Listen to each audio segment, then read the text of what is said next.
বাংলাদেশের কি ছিল এটা বাংলাদেশের জনগণই জানে উনি আসলে কি ছিল। এদেশের একটা সম্পদ, আমরা সম্পদ হারিয়ে ফেললাম। জনগণের কল্যাণে নিজের জীবনটাই উৎসর্গ করেছেন। সমগ্র বাংলাদেশের মানুষজন তার জন্য দোয়া করে।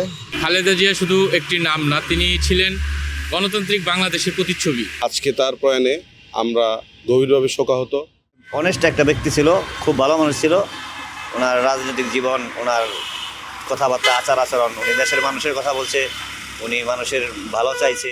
আমার নিজের মায়ের মৃত্যুতে যতটুকু কষ্ট হবে, আমি মনে হয় ততটুকুই শোকে দেশ এবং জনগণের কল্যাণে নিজের জীবনটাই উৎসর্গ করেছেন। দেশের স্বাধীনতা, সার্বভৌমত্ব, গণতন্ত্র এবং বাংলাদেশের জনগণের প্রশ্নে খালেদা জিয়া ছিল অবিচল এবং তার এই আদর্শবাদ রাজনীতিতে তিনি হয়ে উঠেছিলেন একজন আপসীন নেত্রী হিসাবে সারা বিশ্বে উনি পরিচিতি লাভ করেছিলেন।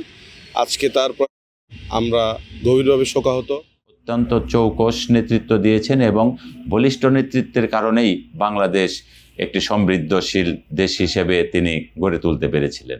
সে পারতেন বিদেশে গিয়ে তার সুন্দর একটা জীবন লিড করতে পারতেন, কিন্তু সে বাংলাদেশে এক জনগণের স্বার্থে এই দেশেই থেকে যান এবং তার এই থাকার জন্য তার দুটা ছেলে প্লাস সে নিজে অবশ্যই দেশের জন্য অনেক বড় ক্ষতি হয়ে গেল। খালেদা জিয়া এদেশের একটা সম্পদ, আমরা সম্পদ হারিয়ে ফেললাম।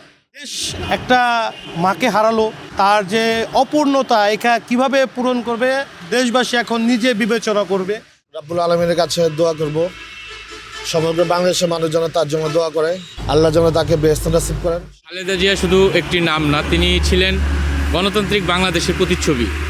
যখন কবলে পুরো দেশ, তখন শির দ্বারা সোজা করে এই জাতিকে নেতৃত্ব দিয়েছেন।